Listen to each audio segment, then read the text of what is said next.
আওয়ামী লীগ সরকার ক্ষমতায় থাকতে অনেক আলেমদেরকে তারা কারাগারে পাঠিয়েছে। এর মাঝখানে অনেকেই নিরপরাধ ছিলেন, অনেকেই ইসলামের কথা বলতে গিয়েও কারাগারে গেছেন, আবার অনেকে আছেন আমির হামজা হুজুরের মতন লালা হুজুর, ধর্মীয় পরিচয়ে একজন মিথ্যাবাদী, বিভিন্ন সময় এমন এমন কথাবার্তা বলেন। তিনি যে লালা হুজুর অনেকে বোঝেন না, এটার ব্যাখ্যাটা দেই, তারপরে বলছি তার বর্তমান অ্যাক্টিভিটিস নিয়ে। আল্লামা শফি সাহেব বলছিলেন যে নারীরা হচ্ছে তেঁতুলের মতো, তো পুরুষের অন্তরে তাকে দেখলে লালা ঝরে। এখন এই লালা হয়তো সবারই ঝরে, কিন্তু এই লালা ঝরার কথা একজন ধর্মীয় বক্তা হিসাবে যখন আল্লাহ সৃষ্টির সৌন্দর্য বর্ণনা করতে গিয়ে রাশ্মিকা মান্দানাকে নিয়ে মানে আমাদের এই লালা হুজুর ওরফে আমির হামজা, তিনি যখন বক্তব্য দিচ্ছিলেন, জিব্বার মধ্যে লালা কিন্তু গড় গড়াইয়া চলে আসছিল, এরপর ডগিলে ফেলতাম এমন করে, মানে ভাবা যায়। তো এই আমির হামজা হুজুর যখনই বক্তব্য দেন, চাপাবাজি, বানোয়াট, মিথ্যাবাদী বক্তব্য বেশিরভাগ সময় দেন। ধর্মীয় বক্তব্যের বিপরীতে গিয়ে রাজনৈতিক বক্তব্য, এজেন্ডা বাস্তবায়ন করেন তিনি। আর যার কারণে আওয়ামী লীগ সরকারের সময় তিনি কিন্তু জেল খাটছিলেন। এখন মনে হচ্ছে যে না, উনি আসলে জেলে থাকাই মাঝে মধ্যে দরকার, কেননা শিক্ষা হয় নাই তো। এই যে ঢাকা বিশ্ববিদ্যালয় নিয়ে আজকে যে বক্তব্য দিছে, এর আগেও কয়েকজন হিন্দুরে মুসলমান করার বিষয় নিয়ে ফাইসা গেছিল, কিন্তু পরবর্তীতে দেখা গেছে যে ওইখানেও আরেক কাহিনী। যাই হোক, আমরা আসছি রিসেন্ট যে বক্তব্যটা সোশ্যাল মিডিয়াতে ভাইরাল, এই বিষয় নিয়ে ছাত্রদল, কেন্দ্রীয় ছাত্র সংসদ ঢাবিব, তারা কিন্তু প্রতিবাদ লিপি জানিয়েছে, আমির হামজাকে প্রকাশ্যে ক্ষমা চাইতে বলছে। আসলে জামাতের মনোনীত প্রার্থী হিসেবে চিহ্নিত হওয়ার পর থেকে আমির হামজা জামাতের কাছে নিজের অবস্থান বানানোর জন্য, বাংলাদেশের মানুষের কাছে জামাতের গ্রহণযোগ্যতা বাড়ানোর জন্য দিন রাত একাধারে মিথ্যাচার করে যাচ্ছেন।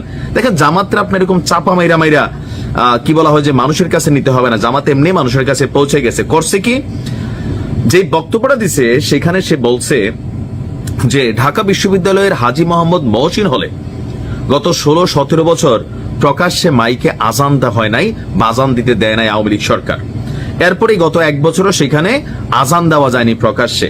ডাকসুতে ছাত্র শিবির জয়ী হবার পর সেখানে প্রকাশ্যে আজানের ধ্বনি শোনা গেছে। এই যে একটা ডাহা মিথ্যা কথা, শুধুমাত্র মানুষের কাছে মানে ডাকসুর শিবিরকে পজিটিভ করার জন্য, ভাই সাদিক কেমরে সারা বাংলাদেশ এখন চিনে, তার অবস্থান থেকে তারা ভোট পাইছে। আপনার মতন 2-4টা চাপাবাজ লালা হুজুর টাইপের ব্যক্তিরা কিন্তু এদের ওজন নষ্ট করেন, আর আপনার তো ওজনই নেই। আওয়ামী লীগ সরকারের সময় যদি আজান বন্ধ থাকতো, এই পর্যন্ত 17 বছর আপনি কখনো শুনছেন যে ঢাকা বিশ্ববিদ্যালয়ের হাজী মোহাম্মদ মহসিন হলে আজান দিতে দেয় নাই, বা সেখানে যে মসজিদ আছে এখানে আজান ছাড়াই নামাজ পড়ছে?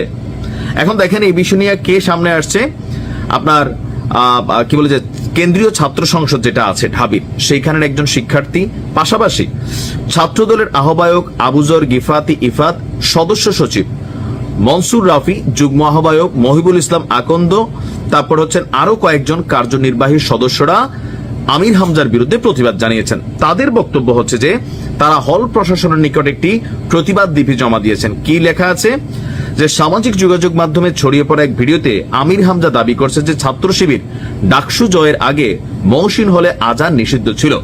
এই বক্তব্য সম্পূর্ণ বানোয়াট, মিথ্যা। মহসিন হলে শিক্ষার্থীরা সবসময় নিয়মিতভাবে নামাজ আদায় করে আসছেন, এবং আজান সংক্রান্ত এই লালা হুজুরের এই মিথ্যাচারের কোনো বাস্তবতা সেখানে কখনোই ছিল না।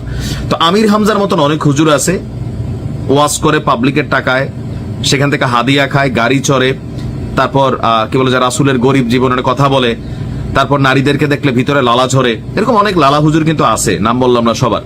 আপনারা দয়া করে থামেন, নয়তো আওয়ামী লীগ সরকারের মতন অন্য সরকারগুলো আসলো, আপনার ইদানিংকাল ওয়াজের মাঠে যেই ধরনের বক্তব্য দিচ্ছেন, সেখানে তো সবার টাকা দিয়ে মাহফিলটা হয়।